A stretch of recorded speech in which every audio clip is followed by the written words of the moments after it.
Bonjour à tous, j'espère que vous allez bien. Aujourd'hui, dans notre émission Les clés de l'immobilier, j'ai l'honneur et le plaisir d'accueillir Monsieur Radier Thomas. Bonjour Thomas. Bonjour Wassia, merci pour votre invitation. Merci à vous. Thomas, est-ce que vous pouvez nous parler un peu de votre parcours? Tout à fait, alors je suis donc Thomas Rabier, le gérant, fondateur de la société Midi Neuf que j'ai créée en 2007. Nous sommes spécialisés dans la vente de logements neufs, donc la vente d'immobilier résidentiel neuf auprès d'une clientèle essentiellement donc de particuliers qui souhaitent acheter pour vivre, investir ou en résidence secondaire également. Super, merci à vous. L'immobilier neuf est un grand sujet. Quelles sont les thématiques et les particularités qu'on doit savoir en ce qui concerne la VFA? Alors la VFA effectivement donc, est un pan très important de l'immobilier. En quoi consiste la VFA et que signifie VFA? VFA signifie donc vente en l'état futur d'achèvement, donc c'est ce qu'on appelle vulgairement appartement neuf, logement neuf. Donc on est sur de la vente en l'état futur, donc on fait un choix de logement en amont bien sûr de sa livraison. Donc on choisit son logement sur plan, sur notice descriptive également, sur la base d'une notice que fournit donc le promoteur immobilier qui donc fabrique, réalise ce logement neuf. Le client donc a en main son plan, sa notice descriptive, valide bien entendu l'emplacement de sa résidence et effectue donc son choix de cette manière. D'accord. Vous qui êtes spécialiste de la VFA, Thomas, pouvez-vous nous dire quel type de clientèle vous rencontrez? Alors, on a une clientèle qui est assez variée dans l'immobilier neuf. On a une clientèle de primo-accédants, donc des gens qui achètent pour la première fois leur résidence principale. On peut avoir donc une clientèle de gens qui, au contraire, ont revendu un bien et se projettent sur donc un achat d'appartements ou de logements neufs après revente. Une clientèle donc également d'investisseurs immobiliers qui veulent faire un achat en vue de mettre à la location leur bien. Donc on a effectivement une clientèle assez large, sans oublier bien entendu, et ça en région PACA, cette clientèle est relativement présente et maintient d'ailleurs le marché à un certain niveau, une clientèle donc de résidence secondaire, de gens qui donc souhaitent acheter un appartement en vue de l'occuper de manière saisonnière et de le louer éventuellement ponctuellement lorsqu'ils ne l'occupent pas.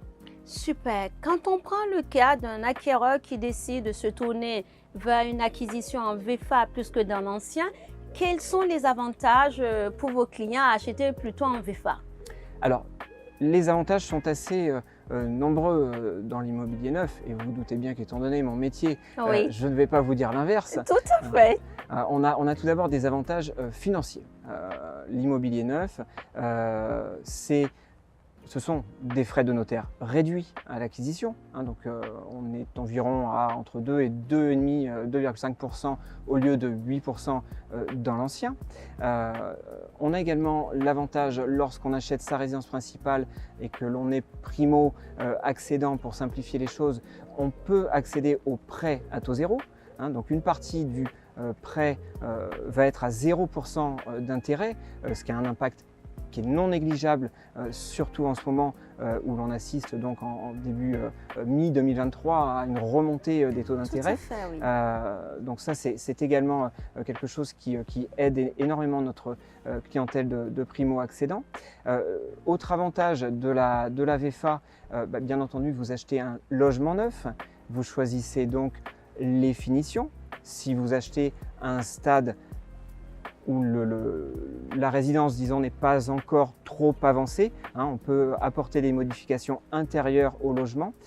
On peut choisir ses finitions type carrelage, faïence murale, etc.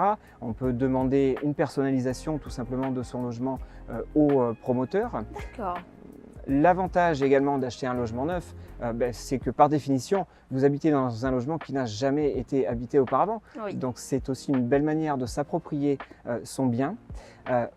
Autre avantage, et peut-être même aujourd'hui le plus important, puisqu'on est à l'ère de la transition énergétique, vous achetez un logement parfaitement isolé, bien chauffé, que vous allez pouvoir forcément valoriser également dans le temps, c'est-à-dire que ce logement vous fera économiser sur vos factures d'énergie.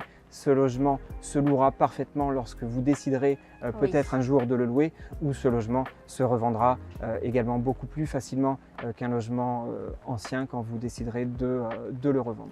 Je vous remercie pour toutes ces précisions.